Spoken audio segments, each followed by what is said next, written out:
an ideal life partner. She was attractive and smart and vivacious. At times, she almost seemed too perfect. At the end of the visit, and 18 days after meeting this person for the first time, we got married. 2 marriages that become entangled in a deadly web of deception and violence. My blood froze. It was this crazy, crazy world that I'd entered into just got a whole lot crazier. I don't know a good way to describe their marriage other than it's just strange. And come to one shocking end. He said there was a shooting in the house. Someone tried to kill Mommy. I just looked at them and I said, "Is my son here?" And they go, "Yes."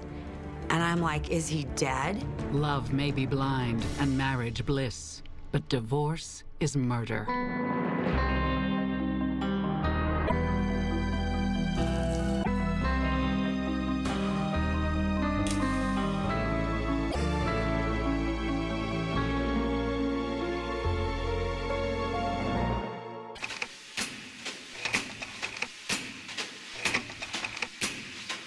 (1987). John Pitman, a high-flying medical student in Chicago, catches the... She was attractive and smart and vivacious, an ability to read people that I hadn't really ever encountered before. She also sort of had a way of knowing what you were, wanted to hear or were very interested in. And, at times she almost seemed too perfect. And she always got good grades in school. And at that time, because her SAT test, she got one of the highest scores, I'm pretty sure, in the whole United States. She has a 145, 150 IQ, which is very, very high IQ, very bright, very perceptive. In 1980, the happy newlyweds move west to the mountain city. John throws himself into a demanding medical career. I was in a high-powered, high energy, high-demand residency, 120-hour work week. The residency went very well. Things were very promising. When he meets Tracey's family, the Richters, they give John a warm Midwestern welcome. Very down, so we all got along just great. We treated him like a son, no different than if he was our son. And up to that point, I mean, he was okay. And my point is, I'm not married to him. You don't all like the same people. But after 2 years, the honeymoon is over. Tracey's career falters, and she becomes unsettled and restless. She would get a job, then all of a sudden, it would be a different job. She's just as unhappy staying at home. As she didn't really have a job. She was just around the house, and not much was getting done. She also claimed we were both big animal lovers. Also, she claimed she was, and I am a big animal lover. So we started acquiring pets, and which is great. But I found myself being the one taking care of them. John's parents never really warmed to his young wife, and their opinion of her is about to plummet. There was a major credit card fraud incident, and that was the first real sign of things to come. My parents had 2 high limit credit cards that someone got their hands on. After thousands of dollars are spent on household items, John's parents investigate the trail of fraud. A very surprising source, Tracey. Credit card, how it was used, where it was used, which was a very short list. It really started to look like it was her. She was adamant in her denials. I mean adamant. She basically said there is in no way was she involved with this in any way, shape, or form, and anyone who would accuse her of such, was out to get her. No try to put it behind them. But the atmosphere within the family remains chilly, made worse, according to Anna, by the birth of their son. I was out there when Bert was born, and I think the 6 weeks I was there, if you would put all the days together that John was home, maybe it would come out to a week. But even when he was home, he was always very distant, very much to himself. It was difficult for John to show affection, and he didn't seem to have attachments. Whoever's at fault, the couple's arguments become more and more frequent. She became difficult in a hurry. She had an explosive temper, which I had never seen before. As As the tension escalates, Tracey's temper takes a dramatic and violent turn. It was, again, something really minor. I think my shoes were out of place or something really tiny. And she just absolutely exploded. And it was not like anything I'd ever seen. It was almost like an animal. And she turned to me and said, you know you're never going to leave this house alive. She comes out of the bedroom waving a gun. Now, I knew he had a gun, but I didn't know that's what she was getting. But once I saw it, I basically dove out the door as soon as I saw that. I heard the gun go off. And she appeared at the front door and was super apologetic, and I'm so sorry. And, you know, all of a sudden, that entire mood and rage was gone. John calls the police, but Tracey insists she had no intention of shooting him. As Tracey was charming, very passive, and very apologetic, she then explained to me that it was a suicide attempt, that she wanted to kill herself. She was distraught. She brought the gun down, didn't realize it was loaded, and it went off. I finally, because at the time, never once did he ever accuse her of trying to harm him. Never once. Psychotherapist Stacy Kaiser and forensic psychologist Brian Russell see a marriage. The discharge of the gun maybe was accidental at that point, but the propensity for her to create a risk for violence, at the very least, should have been a giant red flag waving all over the place in front of him. They aren't really talking about their problems. They're just busy living their lives. And I think it really made her escalate to a point of almost going crazy. After the gun incident, Tracey is charged with discharging a weapon. She's forced to undergo 6 months of psychological counseling. But the couple is determined to repair the damage. John gets a job back in Chicago, and they begin preparations for the move.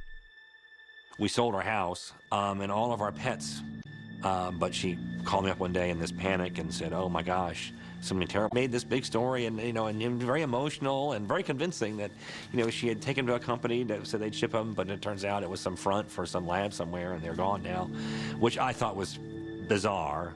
At that point, I realized something is completely wrong, that there is something wrong here. Convinced Tracey is lying, John seeks the advice of a private investigator.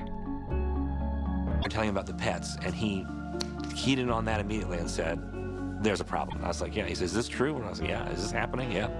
And he just sort of went down. It was like he had a checklist. He said, the person that can just, that many, you know, animals that you're killing yourself taking care of, you know, tells you something. As the interview continues, John remembers another suspicious incident. She had asked me multiple times to increase my life insurance. And I was like, well, why? I'm just a resident. I mean, it's not like, you know, we have big assets to protect or something like that. But she really was, I didn't do it. John's fears proved to be justified. He concluded the interview, and you definitely need to, you know, you need to hire somebody because your life's in danger.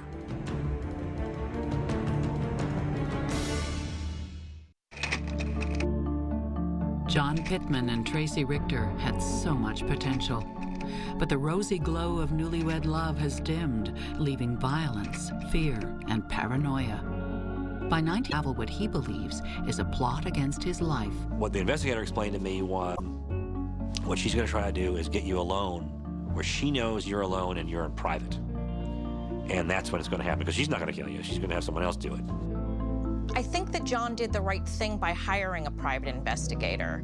That said, if you reach a point in a relationship where you think you need to hire an investigator, then I think you have to really look at whether or not you should be. There to move back east to Chicago, the investigator continues his surveillance. She called me and said, hey, let's meet at our apartment, and then we'll go get some dinner. As soon as I got off the phone, Glenn, the investigator, called.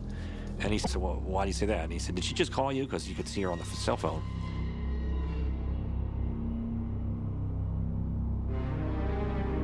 He said, you know, what did she say? And I explained, and he said, well, you got a real problem. And I said, why is that? He said, well, your apartment is due east, and she is headed straight west as fast as she can go. And he said, whatever you do not go to your apartment, and you need to go to a public place. right now. Sure enough, she called a few minutes later and said, "Oh, I'm at the apartment. Where are you?" She wasn't at the apartment at all. She was up in the mountains at that point. Man lying in wait. But his fears are heightened when the investigator reports that Tracey is associating with some very shady characters. He said they're living under assumed names. He said the vehicles they drove were registered to other people. She spent 7 different nights with 4 different males, something like that. So this obviously wasn't an affair. There was something else going on here completely. These are people you don't want to be fooling around with. So with that, I, was very thankful that I had gotten out of there alive. I didn't need any more convincing at that point. That was pretty obvious to me that she really had a problem.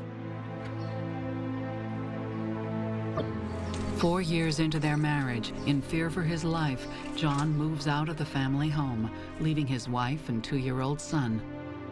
Initially, Tracey refuses to accept that the marriage is over. She kept calling me, wanting to reconcile and all this, and I just didn't want anything to do with it. I just didn't even want to think about it at that point.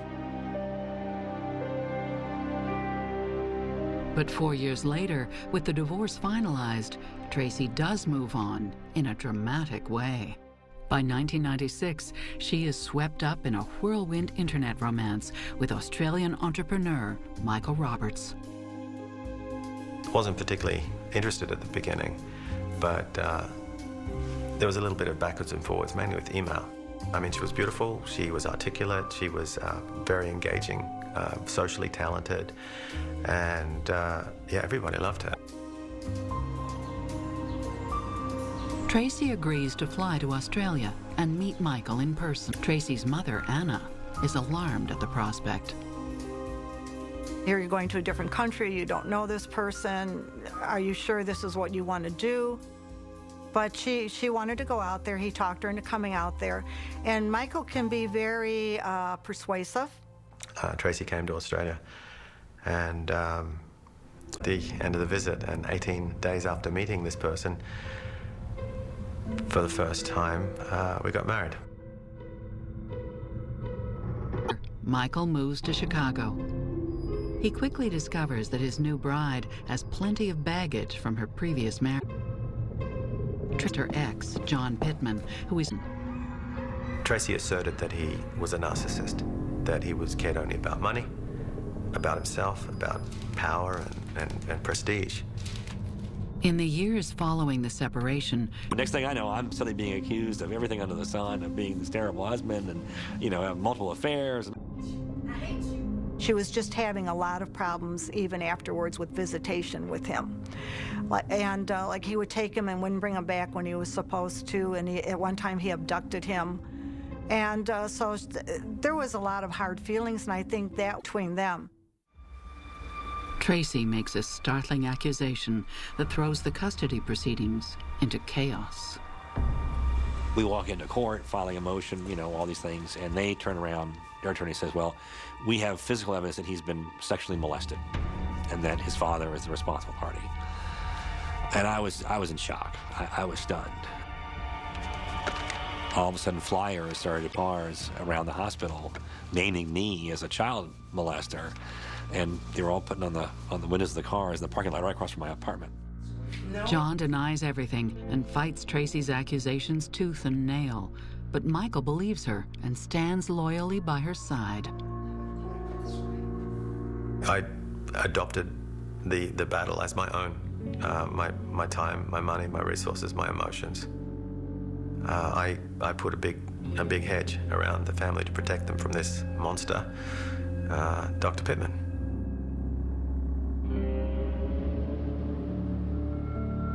The custody battle is not Tracey's only disturbing legal dispute.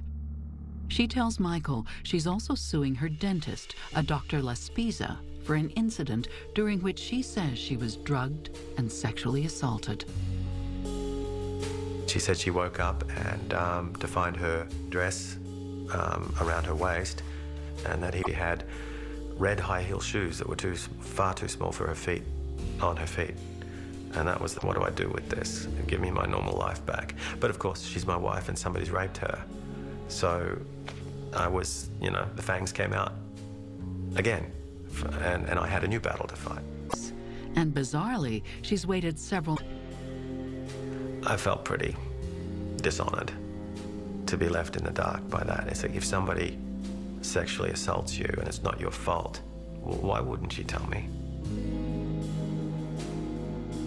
Tracey's supposedly a victim over and over and over and over again. It seems like every man who comes into Tracey's life has abused her, or abused her children, or abused both, mistreated her in some way.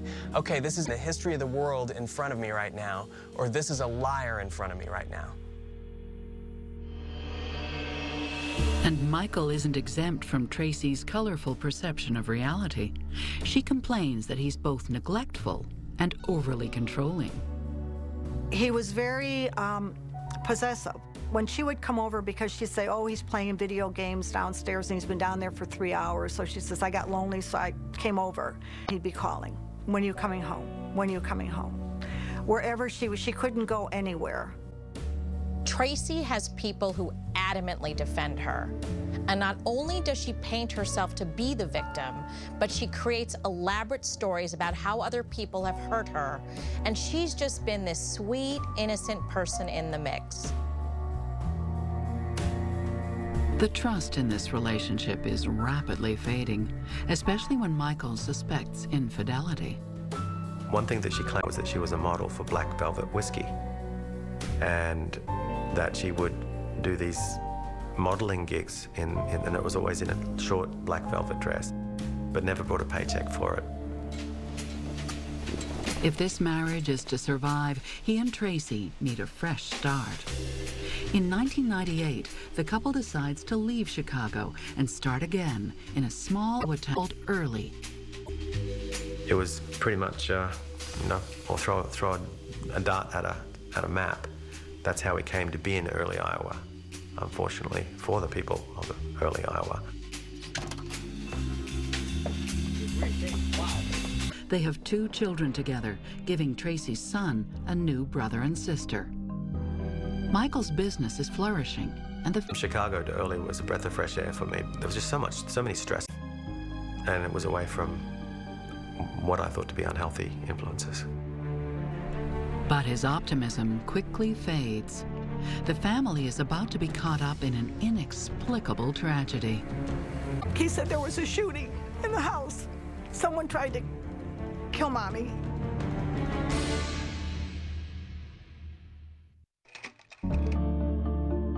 Are proving to be popular in small-town Iowa. Of their checkered history, Tracey's ongoing custody battles with her first husband, John, the sexual assault claim against a dentist, and her alleged affairs in Chicago. Mona Weedy, a local real estate agent, has no idea that her life will be tragically transformed by her new neighbors. They seemed very, very friendly. You know, they were just, very pleasant people, outgoing, kind, considerate.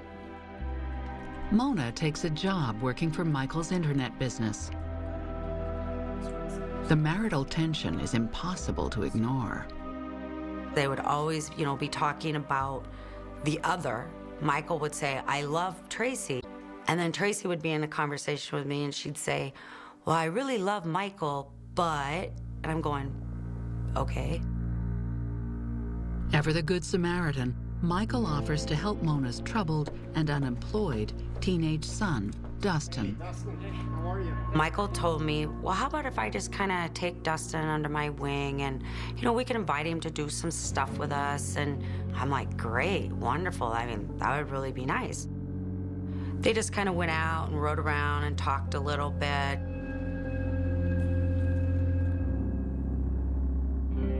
It's not long before Mona sees the full extent of their increasing relationship. One day, Tracey discovers that a bad business deal has cost them thousands of dollars. I'm storming in the back door. She was just stomping and rampaging and cursing and yelling at Michael. And Michael looked at me and he says, I'm going to have to excuse you. I'm going to ask you to go home now. And I said, no problem, not my business. So I just got up and gathered my things and I left. Well, the next day, Michael, and I'm like, what? She started kicking her boots through both the drywall on both sides. It would come right through. And she was doing a 120-volt heater. So I put my arms around her to pull her back because I actually thought she was going to electrocute herself. I didn't throw her to the floor. I didn't drop her to the floor. I actually laid her down. And then I stepped back because she was hurting me. An hour later, local police receive a call from Tracey and Michael's home. And then red and blue lights outside. And that was it. Police officers, guns drawn. I came to the front door. I said, "What's up, guys?" I said, "Put the child down." I was taken away. Very much like what happened with John, where there was this explosion of anger. She starts going crazy. She's kicking the wall. She seems to be seeing red. He's having a hard time getting her to focus. This is definitely a pattern. Meanwhile, Tracey's ex-husband, John Pitman, is pressing his case for custody of their son. She hadn't behaved well as a co-parent at that point, and she was going to have problems in the Illinois court. That was number one. She had made a second abuse allegation that had failed, and obviously things were falling apart at home with her and Michael because they'd gotten into a fight, and he ended up in jail. Custody disputes, sexual assault case should provide enough drama for any married couple. But what happens next turns this drama into a tragedy. Contact Tracey about some work that she had for Dustin. She goes, "Oh, we've just got a whole bunch of copies for him to make." She said, "Just send him down in the next day or two." And I'm like, okay. Mona receives a horrifying telephone call. My nephew called me on my cell phone, and he had told me something really bad had happened at my friend's house down the street. And the house is all taped off, and, you know, there was a fatality, but he goes, "I don't know who." And I just personally thought Michael had shot Tracey or Tracey had shot Michael. And my husband goes, "I think Dustin's car is at the Roberts." I'm just like, "I want to see my son. I want to see my son." And they're like, "You can't. You need to go home." Tracey's mother, Anna, hears the son. At first he was calm, and he goes, "Grandma?" And I said, "Yeah." He said there was a shooting in the house. Someone tried to kill Mommy. 2 men had broken in, tried to strangle Tracey. She'd managed to get a gun and kill one, and the other got away.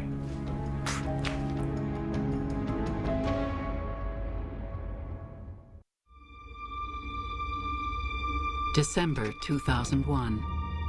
The Roberts family home in Early, Iowa. According to Tracey, who was at home with the kids, 2 men entered the house and attacked her violently. Tracey shoots one of them dead, and the other escapes. The dead man turns out to be a familiar face at the Roberts home, Dustin Weedy. I just looked at them and I said, "Is my son here?" And they go, "Yeah." Like, "Is he dead?" And they go, "Yes." It was just like, "You got to be kidding me." My blood froze. It was this crazy world that I'd entered into just got a whole lot crazier.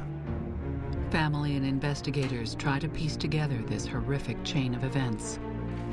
She heard someone coming downstairs, and she thought it was Michael coming home early. Saw 2 men coming up the stairs, didn't recognize them. She says, "I just turned with the baby, and I start running towards the bedroom." Ran to the boys' room, handed my daughter to one of the boys, was pulled back by a ponytail, was strangled, fell unconscious. Tracey says the attackers tried to strangle her with pantyhose. From what I understand, when Tracey woke up, she pushed herself back. She got up, ran to the room, got underneath the bed, was able to get a gun out. And then she just laid there between the bed and the wall and just started firing in the direction.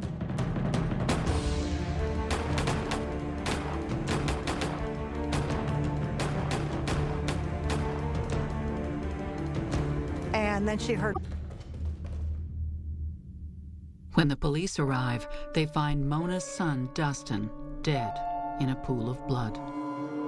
The second intruder, whose identity is unknown, has apparently escaped. Mona Weedy tries to understand this devastating. And then as the police are starting to ask us questions, I would ask questions. Well, was the house broke into? No. I'm like, my son parked right in front of their house under their security light. Did he have any weapons? No. Oh.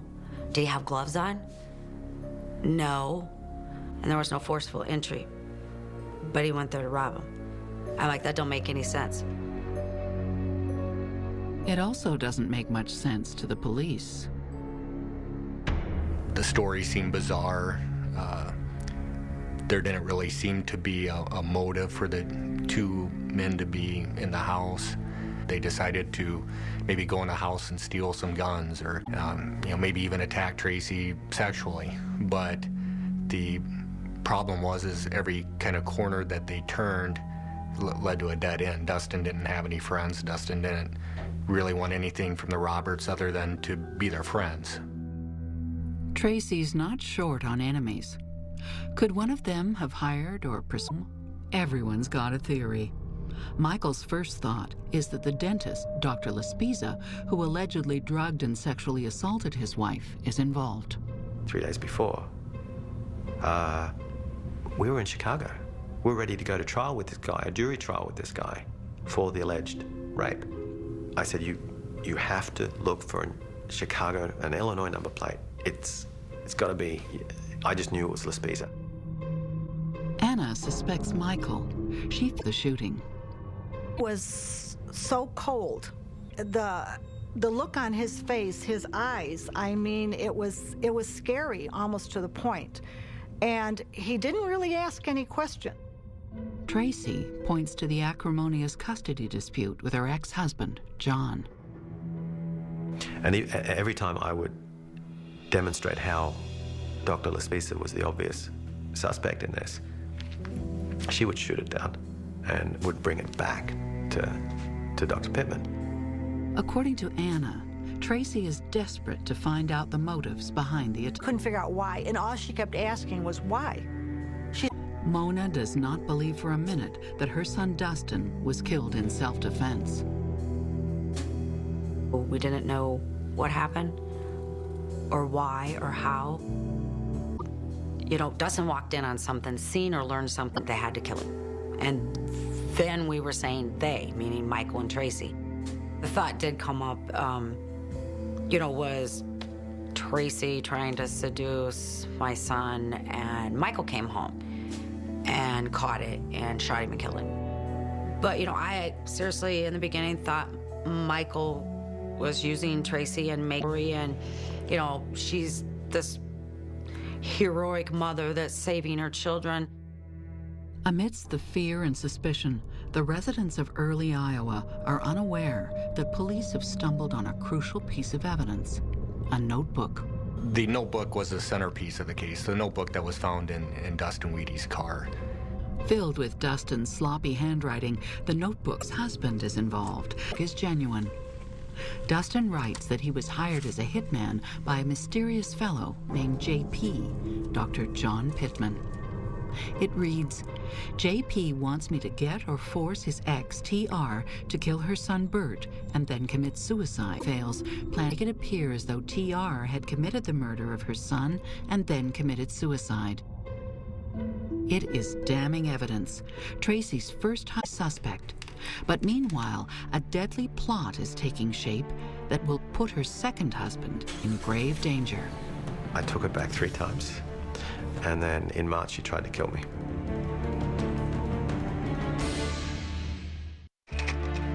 Dustin Weedy has been shot dead by Tracey Richter in an apparent act of self-defense. Dustin's handwritten notebook suggests that Tracey's first husband, Dr. John Pitman, is involved. But lead investigator Trent Villada has some doubts. I still have yet to find anyone who would have decided to hire Tracey. That it doesn't make any sense. It doesn't make any sense that they would know Dustin. It doesn't make any sense that if they wanted Tracey to die, that they would ask Dustin to do it. I remember hearing something from someone that I was being implicated in, and I thought, well, you know, how ridiculous is that? But, you know, what else is new?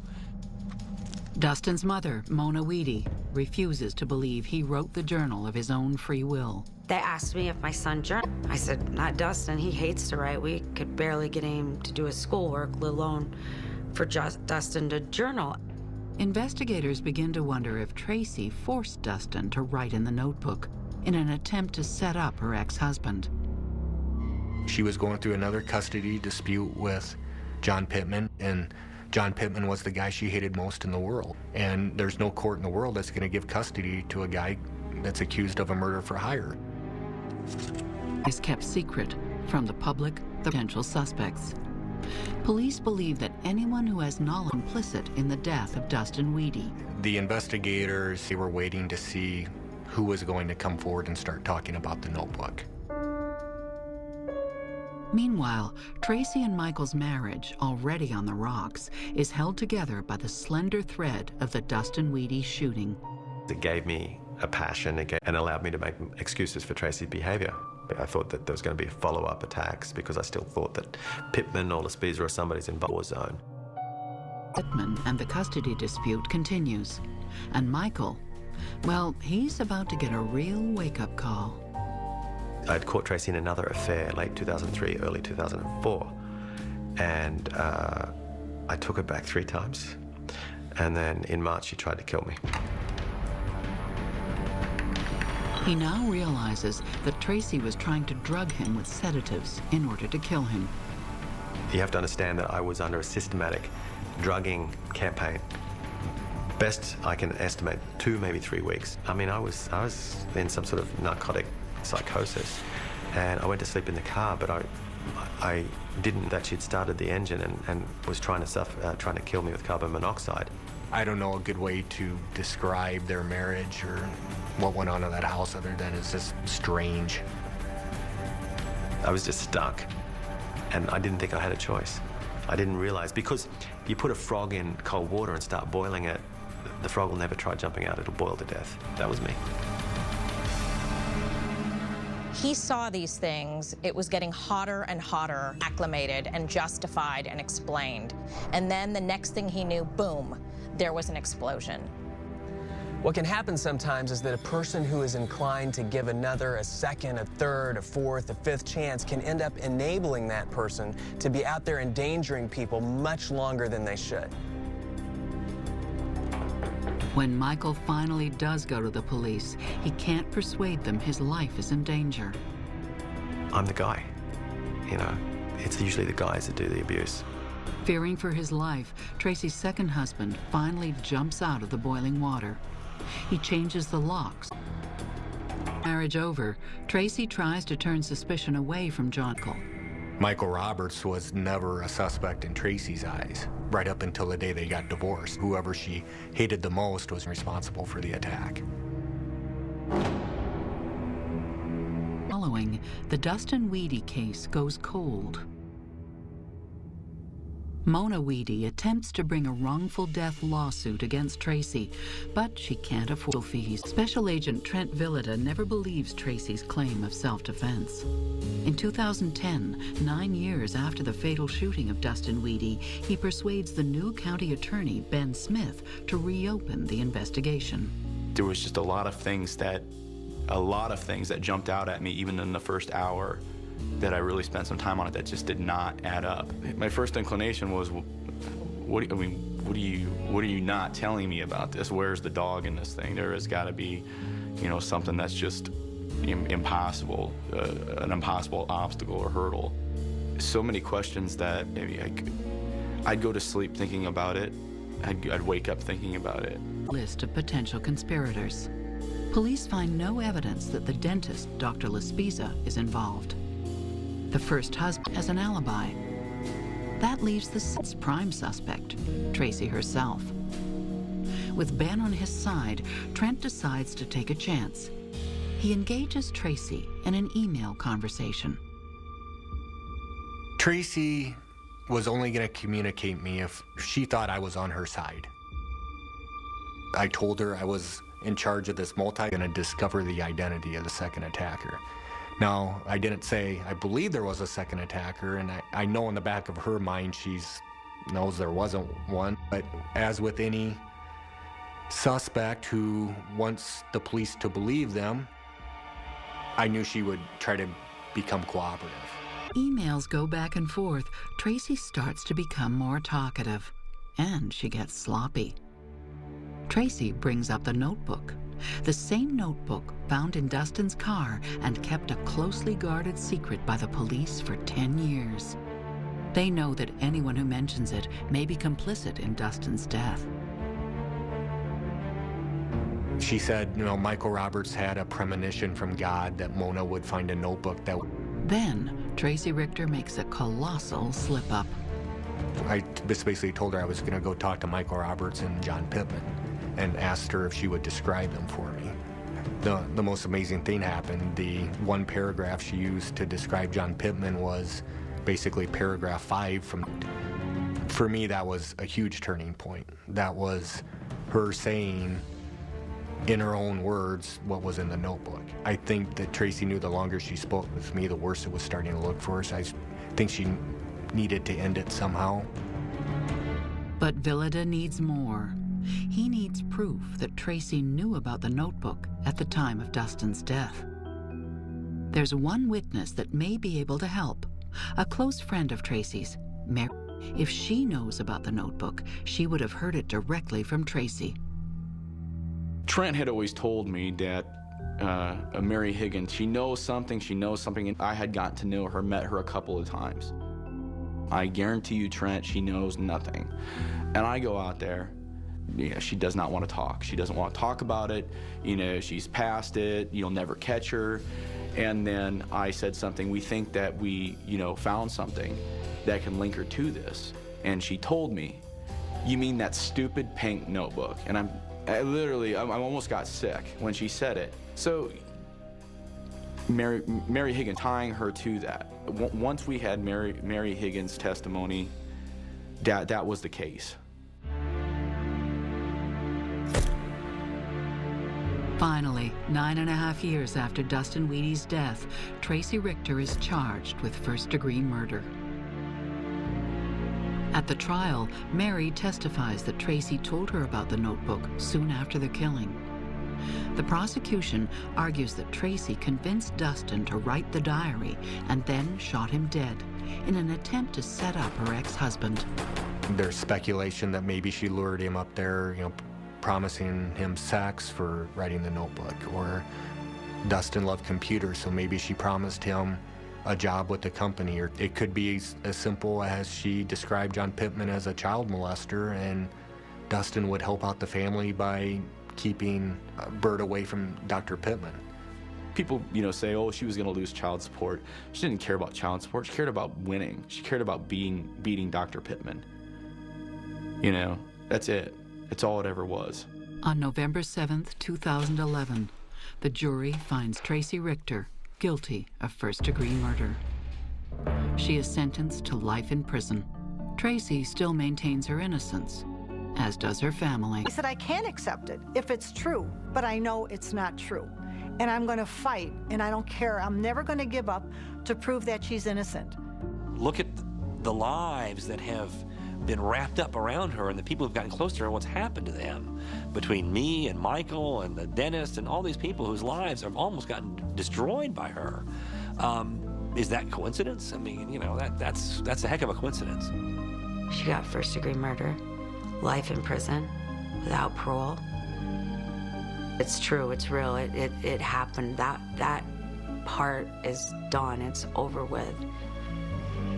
I hope Mona knows how deeply sorry I am. Not only did I bring her son into the orbit of a monster, I defended that monster and I insulted her son after he was dead. And for that, I'm very, very sorry.